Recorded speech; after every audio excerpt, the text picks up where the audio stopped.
Évaluation à mi-parcours de la mise en œuvre du PGPC RED+, pollution atmosphérique causée par l'inflammation d'un stock de pneus usagés et fermeture de plusieurs boutiques, ainsi que l'interdiction et la saisie de près de 3 tonnes de pesticides non autorisés, dont certains extrêmement dangereux. Voici les grandes lignes qui seront abordées lors de ce tour d'horizon signé Mamadou Souaré.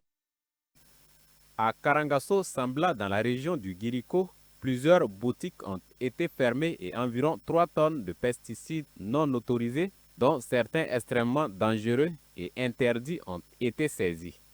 Cette opération a été menée le jeudi 18 septembre 2025 par le ministère de l'Agriculture, des Ressources animales et halieutiques à travers la Direction générale des productions végétales. Les fautifs ont par la même occasion été convoqués afin d'être sensibilisés sur les risques sanitaires liés à la vente des produits prohibés. Ils ont par la suite été invités à se conformer à la réglementation. Pour les premiers responsables de la DGPV, des opérations ciblées seront intensifiées pour renforcer la répression de la fraude et assainir durablement le secteur.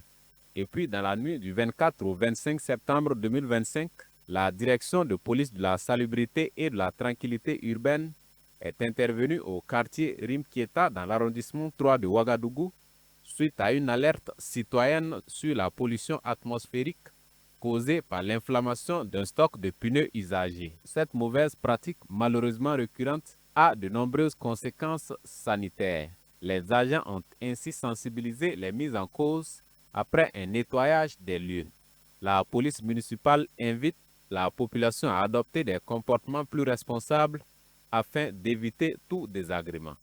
Un tour au ministère en charge de l'environnement dans ce tour d'horizon pour parler de l'évaluation à mi-parcours, la mise en œuvre du PGPC RED+, s'accorder sur la méthodologie de conduite de l'évaluation, convenir d'un plan détaillé assorti des responsabilités de chaque acteur et mobiliser les acteurs clés. Tels étaient les objectifs de cette rencontre à mi-parcours entre le comité technique de suivi de l'évaluation du projet de gestion durable des paysages communaux pour la RED+, et le consultant chargé de réaliser l'étude.